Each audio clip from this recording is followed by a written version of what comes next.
Hello everyone and good morning. I am Dr. Bindu, working as a consultant in Neelkanth group of hospitals and at Lamidas, Gurgaon. Today I will be talking about vaginal health. We are constantly bombarded about the information on how to deal with signs of aging, be it graying of the hair or smoothing the wrinkles on our face. But what about looking after the parts of the body that are not on full display, but extremely important for our overall health? Still quite the taboo, vaginal health is not spoken about enough. Now, what is vagina? This is vagina. Now, it is a soft tissue canal that connects the internal organ like the cervix and the uterus to the exterior of the female body. Throughout our life, vagina may appear and feel different. Now, what is vaginal health? Now, at every age, it shows different appearances and feels different and also functions in a different way. Vaginal health I'll be talking about in your 20s. Now, these years, these are the best years of the vagina due to the peak of hormones, estrogens, progesterones and testosterone. Estrogen is responsible for keeping the vagina lubricated, elastic and acidic. This vagina is a self-cleaning, and as it cleans itself, it produces a white or a clear discharge unless there are symptoms like itching, foul-smelling discharge or burning vagina. It needs little maintenance in 20s other than just a daily washing with soap and water. Vaginal health in 30s. Now these are the reproductive years and the women is mainly focusing on completing the family. So this vagina undergoes the changes of pregnancy. If the female is having any discharge, it may increase and become milky, but still it is not smelly, it is not foul smelling, it is never green, yellow or any other fishy odor. The discharge at this time is very clear and healthy. In your 30s, you are using the contraceptives also sometimes. Many women, for delaying the pregnancy or spacing the child, they use oral contraceptives, which are the tablets consisting of estrogen and progesterone, and they inhibit the ovulation. Now, because of this inhibition of the ovulation, the vaginal discharge may decrease and the vagina may become itching. Sometimes there is dryness also and a breakthrough bleeding, which means whenever you stop the drug, you get a bleeding in between, which can be common in these years while you are using the oral contraceptives. And this normally resolves on its own. But if they persist, consult a doctor. Now, effects of childbirth in your 30s. Now, what happens to the vagina is that it loses some of its elasticity and stretch more than usual. But over time, usually within 3 months, it will return to almost the pubertal size as it was before, but still never completely. There is always some looseness left in the vagina and the pelvic musculature. The tears that are formed during the normal labor will also heal in time, but still some looseness is always left. You can have a decreased quality of sex due to less desire, and because of the looseness that now the vagina is having, so there may be less sexual desire and the quality of the sexual life is not very good sometimes. If you feel it so, do consult, because there are now the treatment options available.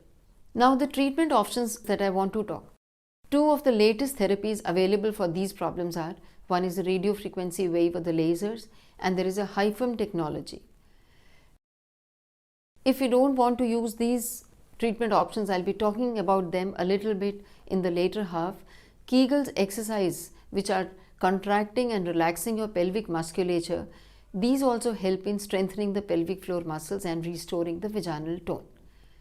Pregnancy hormones, they might change the color of the vulva, so do not worry if you find some dark spots in the exterior of your body. Now, speaking about vaginitis, that means infection of the vagina in teens. What all can cause the infection? They can be bacteria, viruses, yeast or the chemicals. The most common of them is the yeast infections, also called as the candida infection in the layman term. Now this candida is normally found in the vagina but in small amounts. They are not made to grow due to the healthy bacteria that live in the vagina. But whenever there is a disbalance between the yeast and the bacteria, the infection happens. This can happen when you are taking a lot of antibiotics because they upset the normal bacteria of the flora, vaginal flora. They kill the bacteria which normally they prevent the yeast from developing, and once these bacteria are killed, these yeast grow in the vagina and they cause the infection. Second is a trichomoniasis. This is a sexually transmitted infection caused by a parasite. Most of the boys, they do not have symptoms with this, and the infection is often diagnosed once the girl gets the infections. Viruses, they are also spread mainly through the sexual contact. Herpes simplex is one of the disease. This can cause sores. Whenever you have itchiness, you have painful sores, then we always test you for the herpes simplex virus. Second virus is called as human papillomavirus, which we always hear HPV infections. Now they can also call viral vaginitis, and they are very common causes of warts. Sometimes you feel small overgrowths on the exterior of the vulva and even in the inside of the vagina. Now these are the warts which are caused by the human papillomavirus. Non-infectious vaginitis caused by sprays, the douches, the spermicides, the perfumed soaps, chemicals, or even some chemicals in the clothing can also cause the allergic reaction. What are the symptoms of vaginitis? They can be thick, white discharge. If you have fungal infections, it's just like a cheese. We call it as a cheesy discharge.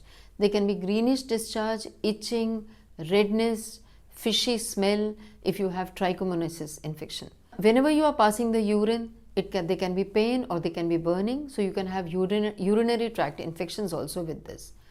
Painful sexual relations can happen, and many a times the person is complaining of pain in the lower abdomen. Or when we examine, we can see the ulcers or the warts, as I have told you, which can happen with HPV virus. It's very easy to treat once if we are diagnosing in time. The treatment is also very simple. There are creams, antifungal creams, or there are oral medicines also available for this, and both the partners have to be treated. HPV is the main cause of cervical cancer.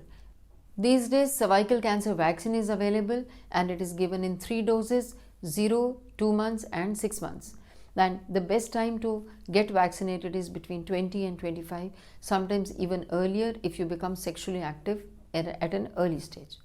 Talking about the vaginal health in 40s, now this is the time when you stop menstruating or you are in the period one step before menstruating, called as a perimenopausal period. At this time, estrogen levels in our body, they decrease, the vaginal walls become thinner and drier, often called as a vaginal atrophy.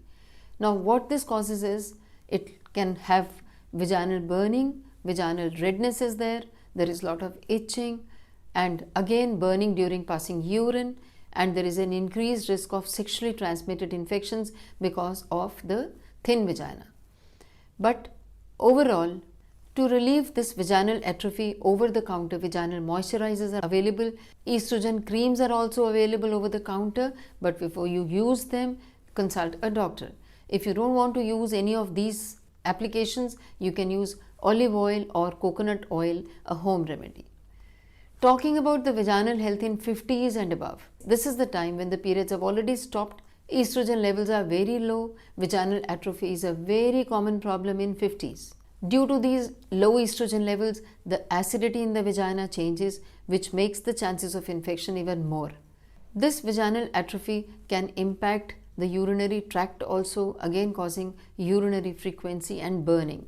There can be some amount of leakage also at this time, so that when you strain or when you cough or you lift up anything heavy, the urine leaks. Or urge incontinence, that means you wanting to pass and you're not able to control till you go to the toilet, your urine leaks. Now hormone therapy is not a very good option for all these problems, but some remedies which you should practice at this time is eat a healthy diet, maintain a healthy weight, Kegels exercise. As I told you, your doctor can always instruct you about how to do the Kegel exercises and other pelvic floor muscle exercises. Bladder training is also given just to make your bladder more compliant, and you can control your urine if the bladder is trained properly. Now use of vaginal lubricants and the estrogen lubricants, I have already told you, you can use them at this point. Another risk which is very common at this time is vaginal prolapse. which means that all or parts of the vaginal canal, they fall into the vaginal opening, and this often includes the bladder, the rectum and the uterus. Now, few of the symptoms that you can face are, there can be heavy sensation in the pelvis, vaginal discomfort is there, low backache is there. When you stand up, you feel pain in the back, and this gets okay when you lie down. The bottom line is that vagina is an amazing organ that plays a role in sexual life and bringing forth life. Still, as you age, your vagina will also, but we can't prevent every effect that aging has. But we can always treat it with tender, loving care and keep it as healthy as possible by 1. Getting regular gynae checkups, including a pap smear, regularly performing Kegel's exercise at all the ages, and if you have any symptoms as told by me previously, like greenish discharge, yellowish discharge, cheesy discharge, vaginal burning, itching, foul smell, unexplained vaginal bleeding, painful intercourse, always consult a doctor. Few tips that I want to give before I close this session: how to keep your vagina healthy. Use cotton garments, avoid sweating in private areas, avoid tight clothing, no use of scented products like scented soaps, keep the area dry, practice safer sex, and always clean from front to back to avoid the urine infection. And the best way you use is, if you are sitting on the western toilets, to use them in the squat position. No talcum powder should be used.